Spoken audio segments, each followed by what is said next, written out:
Assalamualaikum warahmatullahi wabarakatuh. Hamdan wa syukran lillah. Wassalatu wassalamu ala rasulillah. La hawla wa la quwata illa billah. Amma ba'd.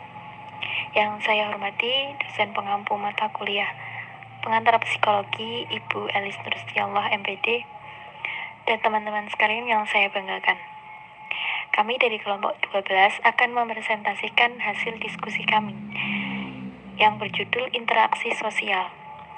Sebelumnya, perkenalkan kami dari kelompok 12, yaitu yang pertama saya sendiri, Fitra Aida Amelia, NIM 2121287 sebagai moderator.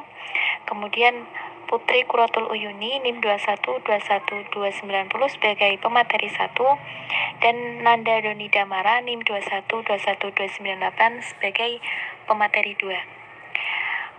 Langsung saja saya serahkan kepada pemateri ke-1.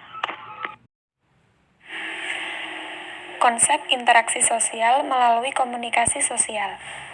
Interaksi sosial adalah hubungan timbal balik antara individu dengan individu, individu dengan kelompok, dan kelompok dengan kelompok. Proses interaksi sosial dalam masyarakat mempunyai ciri-ciri sebagai berikut. Yang pertama, adanya dua orang perilaku atau lebih. Kedua, adanya hubungan timbal balik antar pelaku. Yang ketiga, diawali dengan adanya kontak sosial baik secara langsung. Yang keempat, mempunyai maksud dan tujuan yang jelas. Syarat terjadinya interaksi sosial. Yang pertama, ada kontak sosial, yaitu hubungan sosial antara individu satu dengan individu yang lain yang bersifat langsung, seperti dengan sentuhan, percakapan, maupun tatap muka sebagai wujud aksi reaksi. Yang kedua, ada komunikasi, yaitu proses penyampaian pesan dari seseorang kepada orang lain yang dilakukan secara langsung maupun dengan alat bantu agar orang lain memberikan tanggapan atau tindakan tertentu. Kemudian, perilaku sosial yang terjadi pada individu. Perspektif perilaku atau behavioral perspektif, pendekatan ini awalnya diperkenalkan oleh John B. Watson. Pendekatan ini cukup banyak menarik perhatian dalam psikologi di antara tahun 1920-an sampai dengan 1960-an. Ketika Watson memulai penelitiannya, ia menyarankan agar pendekatannya ini tidak sekedar satu alternatif bagi pendekatan instintif dalam memahami perilaku sosial, tetapi juga merupakan alternatif lain yang memfokuskan pada pikiran, kesadaran, ataupun imajinasi. Baik. Tingkah laku kelompok dan norma sosial. Tingkah laku kelompok adalah suatu interaksi antara satu orang atau lebih dengan tujuan yang sama. Pada perilaku kelompok ini, anggota harus melebihi dua orang atau lebih agar bisa disebut dengan kelompok. Berdasarkan pola interaksinya, kelompok dibedakan menjadi dua, yaitu yang pertama, kelompok co-acting. Kelompok co-acting adalah kelompok yang masing-masing anggotanya dapat bertindak sendiri, tetapi semua mengarah tercapainya tujuan kelompok atau tujuan bersama. Di dalam jenis kelompok ini diperlukan adanya koordinasi.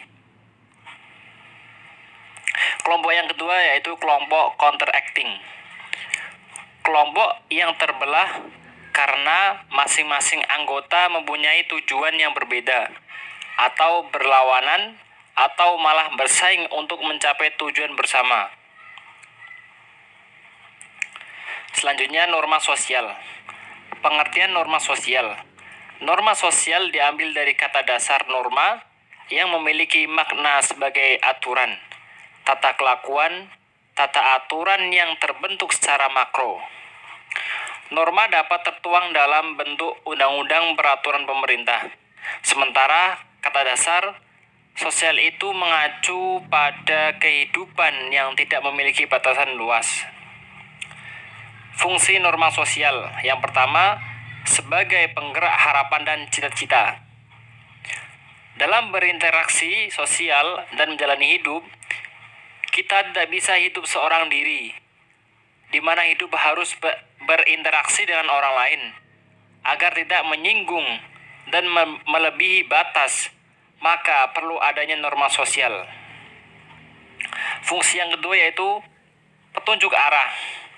Norma sosial sebagai petunjuk arah, setidaknya kita jadi tahu apa yang boleh dilakukan dan apa yang tidak boleh dilakukan. Tujuan yang ketiga, membangun solidaritas. Norma sosial mampu mendorong solidaritas semakin kuat, terutama bagi orang-orang yang memiliki kelompok. Tujuan yang keempat, fungsi yang keempat sebagai stabilitas. Adapun fungsi nilai sosial yaitu sebagai benteng atau penjaga stabilitas budaya kelompok yang ada di masyarakat. Baik, terima kasih kepada pemateri atas penjelasannya. Kemudian saya akan membacakan kesimpulannya, yaitu interaksi sosial adalah hubungan timbal balik antara individu dengan individu, individu dengan kelompok, dan kelompok dengan kelompok. Nah, proses interaksi sosial dalam masyarakat ini terjadi apabila terpenuhi dua syarat. Dua syarat ini yaitu yang pertama kontak sosial dan yang kedua komunikasi. Para penganut paham perilaku memasukkan perilaku pada satu unit yang dinamakan dengan tanggapan lingkungan ke dalam unit rangsangan. Menurut penganut paham perilaku tersebut, satu rangsangan dan tanggapan tertentu bisa berasosiasi satu sama lainnya. Kemudian ada tingkah laku kelompok. Tingkah laku kelompok yaitu suatu interaksi antara satu orang atau lebih dengan tujuan yang sama. Kemudian ada norma sosial. Norma sosial ini diambil dari kata dasar norma yang memiliki makna sebagai aturan, tata kelakuan, tata aturan yang berbentuk secara makro. Norma dapat tertuang dalam bentuk undang-undang, peraturan pemerintah. Adapun fungsi norma sosial. Fungsi norma sosial ini sebagai penggerak harapan dan cita-cita. Kemudian sebagai petunjuk arah, kemudian sebagai membangun solidaritas, dan sebagai stabilitas. Cukup sekian yang dapat kami sampaikan dari kelompok 12. Kurang dan lebihnya kami mohon maaf. Wallahul muwaffiq ila aqwamit thoriq. Wassalamualaikum warahmatullahi wabarakatuh.